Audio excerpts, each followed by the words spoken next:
I'm OMFgReallyNicki, and this video is how to get on PR lists, and not only that, but how to get on my PR list. I'm going to go into the things that brands look for, and the reason why I know this is because I've been on several PR lists myself on my personal account, on Instagram, and so on.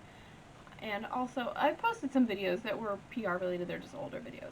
I haven't really done a whole lot with PR recently for my personal self, but I do deal with PR somewhat regularly because I still have my makeup brand. So I'm going to talk about how to get on PR lists, but also how I choose my PR team. So if you're looking to get on my PR list or just get PR in general, these are some things that you can take into mind and just try to put into practice, and it will definitely help you get a brand's attention, and maybe you might get PR. You never know.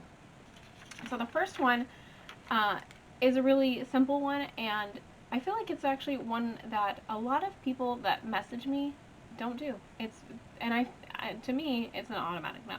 But it's as simple as, are you following me? Are you following my brand? Do you follow my other social media? Things like that. At least if you're going to DM me on Instagram, follow me first. Because as soon as I see that you're not following me, I don't even bother to look at the rest of your page. I'm already not interested, and I'm probably not even going to respond. And that may seem messed up, but I don't have time as a brand owner to waste my time on someone who literally hasn't done anything to interact with my page whatsoever. So that's a pretty simple one, but it's also free. If you're interested in brands and you want to get their attention, follow the brands. That's very simple. The next thing I would say is your page related to the brands you're approaching to get PR? If you're looking for a clothing brand to work with you, are you posting a lot of outfits and you know what I mean? Like, you see those pages where people are posing and what they're wearing, they're commenting I got this from here, I got that from there, and they're tagging the brands, things like that.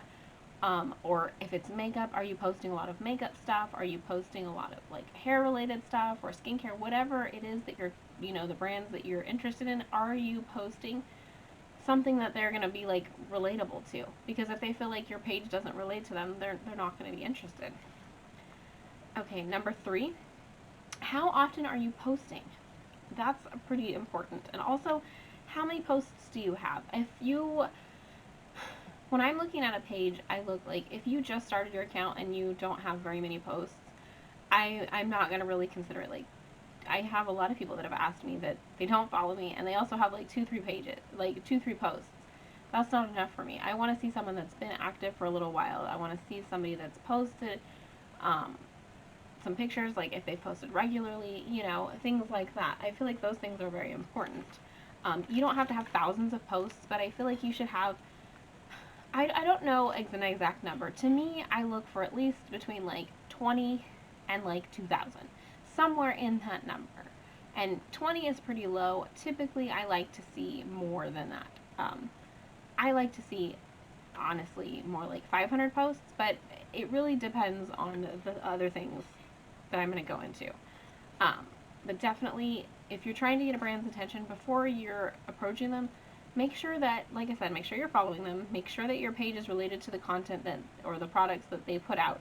But also, make sure you've been posting consistently for at least a month, if not longer. To me, when I pick it, a month is not long enough. I go back about a year and kind of see how consistent you've been, and if you've been consistent in the last 6 months, then it's fine. But I look to see these things because I want to know the people that I'm working with and things like that. Okay, number 4 is, are your photos good quality? Are they clear? Is the lighting good? Are they grainy? Are they fuzzy? Are they out of focus? All of those things.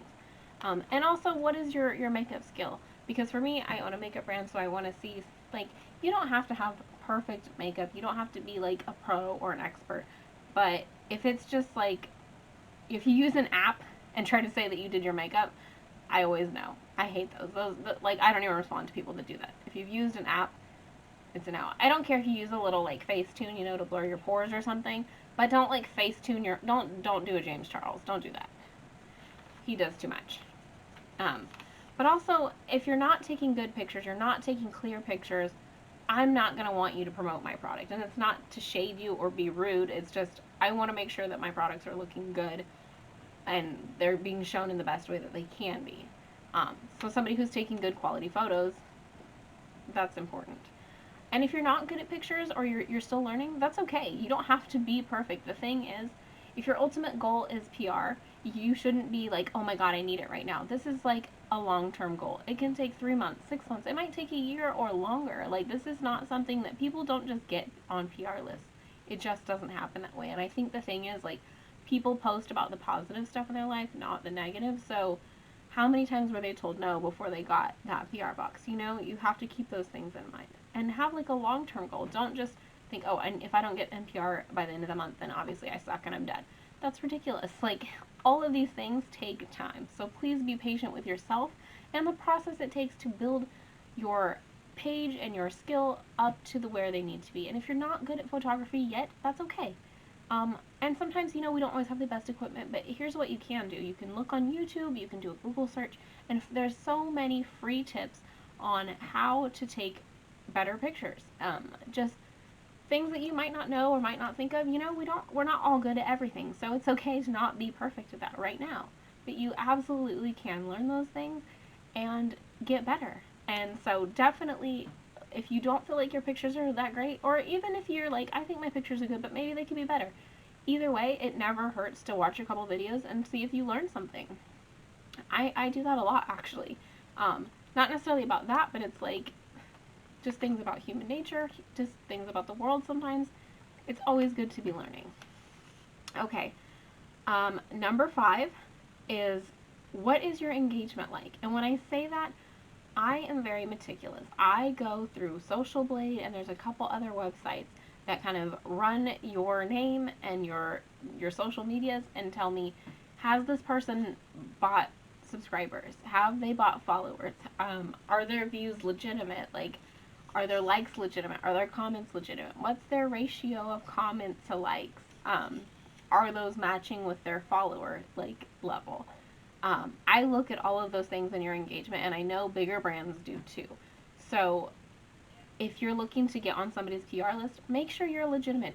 I don't recommend buying followers. I've seen a lot of people do this, and when I run it, and I'm just like, oh, their pictures were really pretty, but I'm not going to, like, I feel like you've presented a lie to me and told me, oh, I have a huge following, but you really don't. I probably would have picked some of these people if they would have just been honest and had their regular amount of followers. Even if it was like 300 followers, if I liked what they were doing and I felt good about it, I would have still chosen them.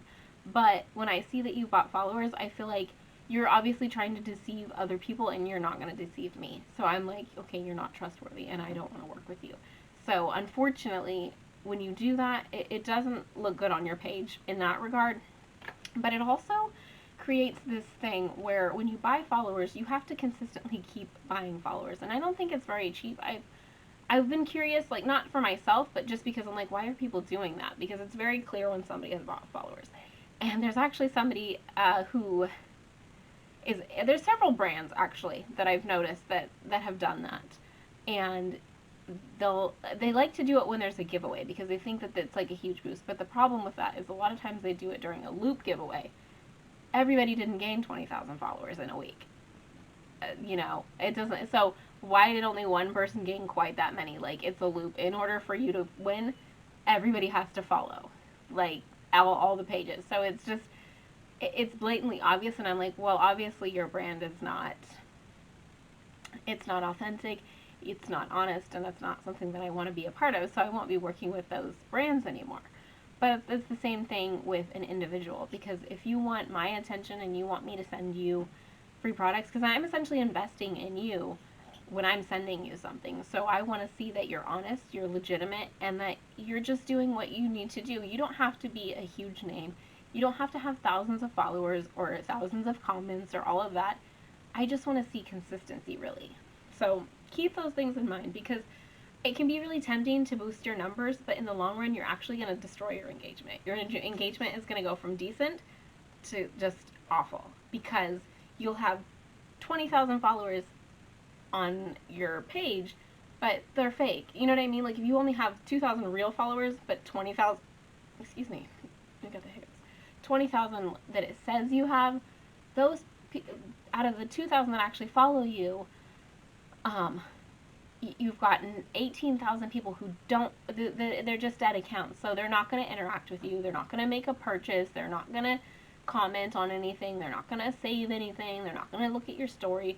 So like the engagement that you should have, because you have so many followers, is going to be only enough for like the 2,000 that you do have, because that's the only real engaged followers you have. So making a purchase of them is not going to help you in the long run, because it's just a number. And for people like me, I check. So if I see that, I'm like, well, that's a no.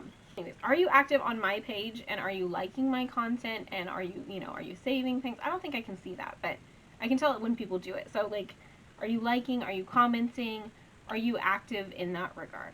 Because if I see you, I notice these things. I know like who's regularly commenting, who's regularly sharing to their story, or liking my posts. I see that. So that's another thing, is like, it's not just following and then saying, hey, send me free stuff.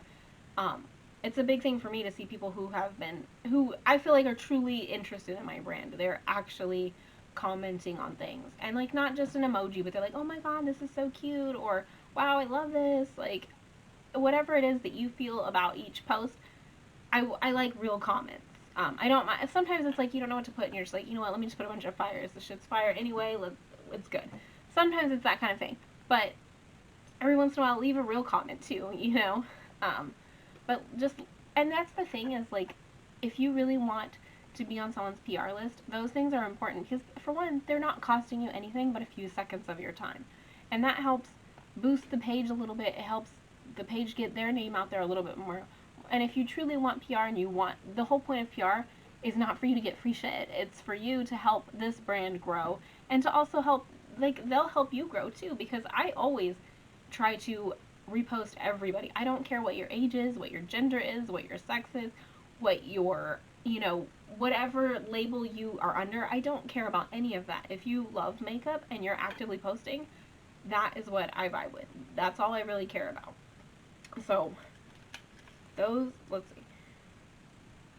see. Just being active, we'll just say that. Just being active on my account, I notice those things, and I think that makes a big difference, because if I see somebody who I recognize their picture, or I recognize their name because I've seen them on my posts a lot, I'm probably at least going to check out their message. Because I get so many messages, a lot of times I'm like, yeah, I'm never going to check all these, because it's just too much, and I don't recognize any of the pictures or the names, and they're people that don't interact with me, so I'm not obligated to interact with you. And no brand is obligated to answer you or respond to you. So the thing is, if you really want to get a response and you want to get their attention, demanding it, or just sending a random message when you don't have anything invested in their brand, is not a good way to get their attention. Okay, let's go to number 7. Sorry, like, I have to read off this because I'm very forgetful. Okay, are you tagging the brands that you use? That's a big one to me. Is I really hate two things.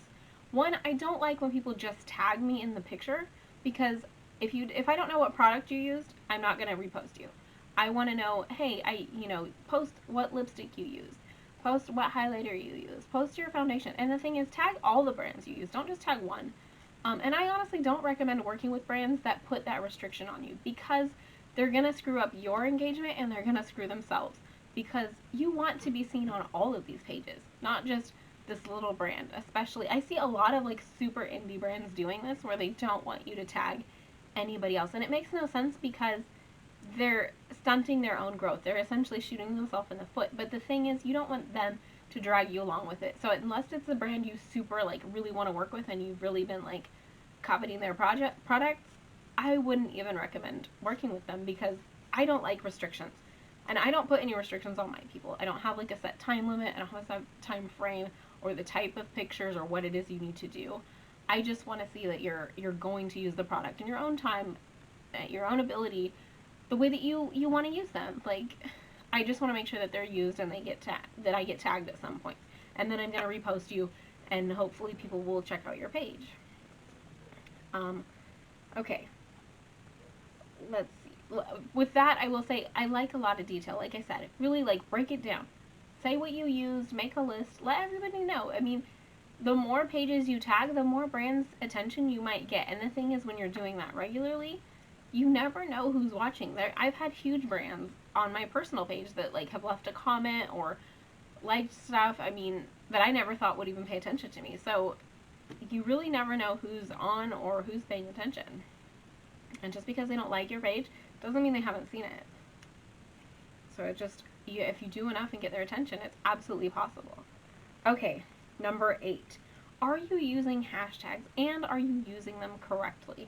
And a lot of people are like, what do you mean? Like, it's just a hashtag correctly. Like, it's like the pound sign, right? Well, yes, but to use them correctly, a lot of times people do like hashtag makeup. That is a horrible tag, or like hashtag blush. When you use like those general, like, not posts, but hashtags like that, what happens is you post and then 40 million other people post and like you're lost. Nobody's going to see it. So when you pick a little bit more not so generic hashtags, like, okay, let me give an example. Okay, so if I'm posting a lipstick, let me do mauve, hashtag mauve lipstick, hashtag pink lips, hashtag, break it down into like different things. Don't just do hashtag makeup or makeup of the day, or, use tags. Like a lot of times when you type in new tags, it'll tell you the number. So look for ones that are, you don't really want the ones that are in the millions. Look for ones that are in like the lower ranges. I mean, like sometimes 100,000 or so isn't so bad, but like I try to look for ones that are in like anywhere from 20 to 100,000. At least find a few. You can use some of the bigger ones too, but make sure you're using other hashtags. But also, don't use the same hashtags on every post. That's another thing. If you use the same tags, then nobody new is going to find you because only people that are looking at those tags. So you want to kind of mix it up and not just use a blanket amount of tags on each post. And even, okay, if you're working with a brand or you're interested in that brand, like I like to see when people use some of my hashtags, like OMFG Cosmetics, or I use hashtag OMFG Dolls, OMFG Babe, OMFG Squad. I think sometimes I use OMFG Gang, like, I don't know. Just things like that. Like, brands like to see that because those tags nobody else really uses. So I click that and I'll just be like, let me see who's using this tag. So, even things like that is if there's a brand specific tag. Number 9, we're getting close to the end. Sorry. Thank you for sticking with me here. Number 9 is, are you a part of that brand's affiliate program? And a lot of brands, especially bigger brands, have affiliate programs, but there's a lot of smaller ones that do too. And my brand has a new affiliate program where it's super simple. It's free to join. You just sign up. I think it's just like your name, your email. So I think that's about it. And you pick a password. And then you can go in and customize your custom code for you to share. And also if you want a customized link, you can do that as well. And it also lets you pick like products, so you can customize like a tracking link to that exact product. So let's say you make a video and you're like, oh, I used, the cozy liquid lipstick from OMFG Cosmetics. You get that exact link so somebody can click it and go directly to that product and you would still get credit for it. But that's a really big thing where if you're interested in a brand, definitely sign up for their affiliate programs and use that information. Even if you haven't tried the products, like if you're posting videos, just put it in your description. Because you never know, somebody might be interested and be looking for a code to use or whatever, so you might as well get credit for it. And then the last thing I'm going to say is if you really truly want to get on a PR list, you should make a purchase.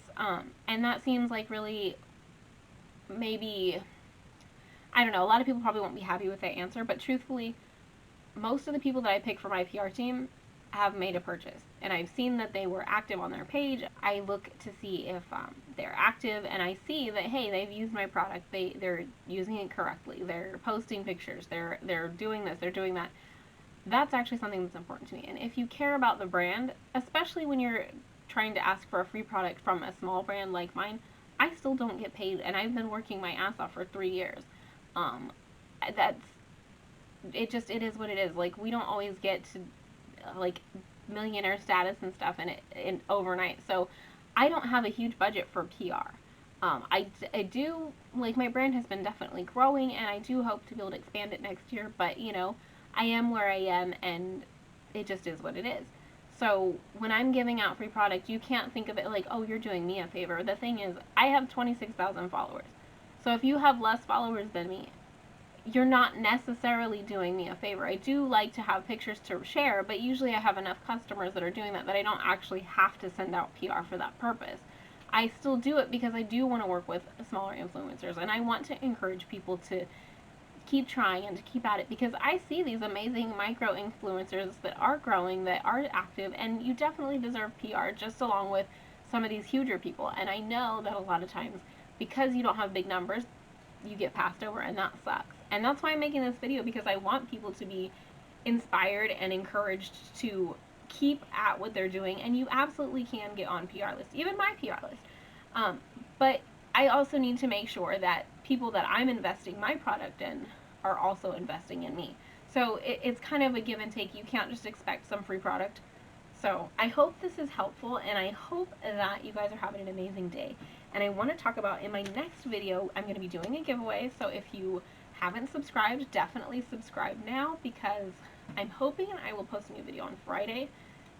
I'm recording this right now on Monday, and I'm hoping to get it up on Wednesday. We'll see. But I will be doing a giveaway, and I'm going to be doing some regular giveaways, because I'm going to start doing some unboxing videos. And the stuff I'm not going to use, honestly, I'll probably just do a weekly giveaway for that. So I appreciate you so much for watching. Like I said, if you would give this video a like and subscribe and leave me a comment, let me know what you think, and like if you have anything to add to this, I would love to hear it.